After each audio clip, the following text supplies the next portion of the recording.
সমাজের উন্নয়নে সবথেকে বেশি প্রয়োজন নারীর ক্ষমতায়ন, আর এই লক্ষ্যে এগিয়ে চলেছেন নৃত্যগুরু রাজীব ভট্টাচার্য।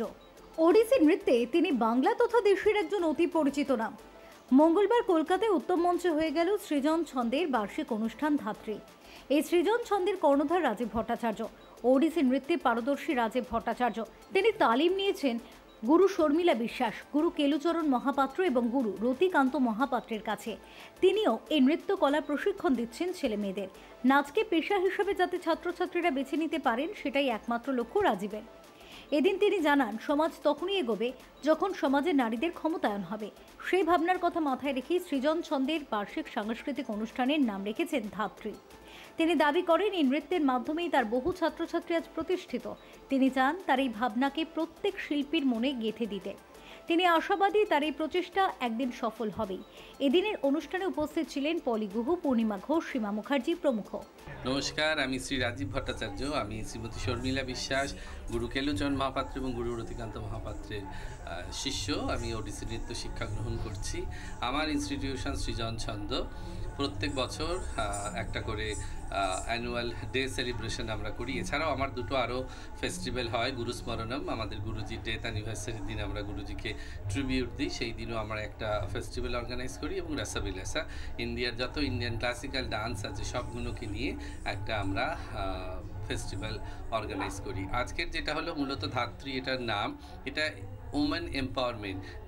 মেয়েরা যাতে মানে পড়াশুনো তো করছে, তার সঙ্গে সঙ্গে আজকাল অনেক কিছু করছে, এবং তার সঙ্গে নাচটাকে নিয়ে তারা যেন একদম সাইমালটেনিয়াসলি এগিয়ে যেতে পারে। নাচ নিয়ে তারা যদি কিছু করতে পারে বা করতে চায়, তারা যেন করতে পারি। আমি সেই রকমভাবে একটা ট্রেনিংয়ের বন্দোবস্ত এখানে করছি।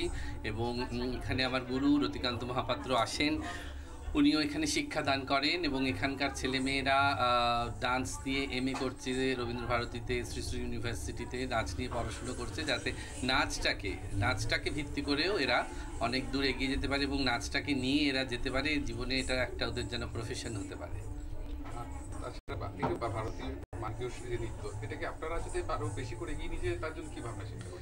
মার্গোর নৃত্যটাকে এগিয়ে নিয়ে যেতে হলে যেটা আমাকে করতে হবে, নার্চার করতে হবে, প্রিজার্ভ করতে হবে, স্প্রেড করতে হবে। আমি নার্চার করছি, এই যে আমার যে ছেলেমেয়েরা যারা আমার কাছে নাচ শিখেছে, তারা তাদের নিজেদের ইনস্টিটিউশন করেছে এবং সেই ইনস্টিটিউশনের সমস্ত স্টুডেন্টদেরকে নিয়ে তারা আজকে এখানে পারফর্ম করলো।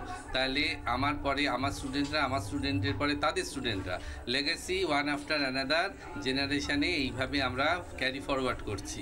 এবং গুরুজির যে নৃত্যধারা, যে গুরুজি আমাদের নৃত্যধারাটা আমাদেরকে দিয়ে গেছেন, সেই নৃত্যধারাতে থেকে সেই নৃত্যধারার যে ফান্ডামেন্টাল যে জিনিসটা আছে তার উপরে দাঁড়িয়ে, তার উপরে বেস করে আমরা নতুনত্ব জিনিস সৃষ্টি করছি। আজকালকার যে সমসাময়িক চিন্তাভাবনা, তার উপরে যাতে আজকালকার স্টুডেন্ট যারা, তাদেরকে যাতে আমরা আরও মোটিভেট করতে পারি, তাদেরকে যাতে আমরা আরও অনেক বেশি ইন্সপায়ার করতে পারি, ইনসিস্ট করতে পারি এই নাচটাকে নিয়ে এগিয়ে যাওয়ার জন্য। না, এটা আমার কাছে একটা বড় পাওয়া, কারণ আমার গুরুজি গুরু রাজীব ভট্টাচার্য উনি অনেক মানে কলকাতার অন্যতম শ্রেষ্ঠ ওড়িশি নৃত্যশিল্পী, এবং আমি খুব ফরচুনেট যে আমি ওনার কাছে শেখার সুযোগ পেয়েছি এবং আমি ওনার আশীর্বাদ পেয়েছি, এবং সেই নিয়ে আমি দেশে বিদেশে অনুষ্ঠান করতে যাই। কিন্তু গুরুজির প্রোগ্রামে, মানে আমার গুরুর অনুষ্ঠানে, সেখানে অনুষ্ঠান করা আমার কাছে মনে হয় অনেক বড় ফেস্টিভ্যালের থেকেও আমার কাছে অনেক বেশি ইম্পর্ট্যান্ট, কারণ যেখান থেকে আমার ইনিশিয়াল বেসিকটা আমি শিখেছি, সেই মানুষটার অনুষ্ঠান করা আমার কাছে অনেক বড় পাওয়া। আর রাজীবদা শুধু আমার জন্য নয়, আমার মতো অনেক নৃত্যশিল্পী আছে যারা দাদার কাছে শেখে, তাদেরকে এগিয়ে দেন এবং তারা যাতে নাচটাকে নিজেদের জীবিকা করতে পারে সেই জন্য উৎসাহ দেন এবং প্রত্যেকটা সময় তাদের পাশে থাকে। এরকম অনেক আছে যাদের আর্থিক সামর্থ্য নেই নাচ শেখার, তাদেরকে নাচ শেখানো এবং তাদেরকে আমরা সবাই জানেন যে নাচের গয়না বা নাচের হয়, সেইগুলোকে প্রোভাইড করা এবং সমস্ত ধরনের সাহায্য করা, সেটা আমার মনে হয় রাজীবদার একটা বড় গুণ। এবং রাজীবদা যেমনি নিজের গুরুদের অসম্ভব শ্রদ্ধা করেন, আমরা সেটা তার থেকে শিখেছি, তেমনি তার ছাত্রছাত্রীদের অসম্ভব ভালোবাসে, সেটাও তার থেকে শেখা। এবং তার শেখা নিয়ে আমি আজকে বাইরে যে অনুষ্ঠান করি সেটা আমাকে অনেক বেশি অনুপ্রাণিত করে। আশা করি নতুন প্রজন্মের যারা শিল্পী হতে চান বা ওড়িশি নাচ শিখতে চান, তারা এরকম একজন গুরুর সান্নিধ্যে এসে নিশ্চয়ই আরও ভালো কাজ করতে পারবেন এবং এগিয়ে যেতে পারবেন। Bureau report, channel 10।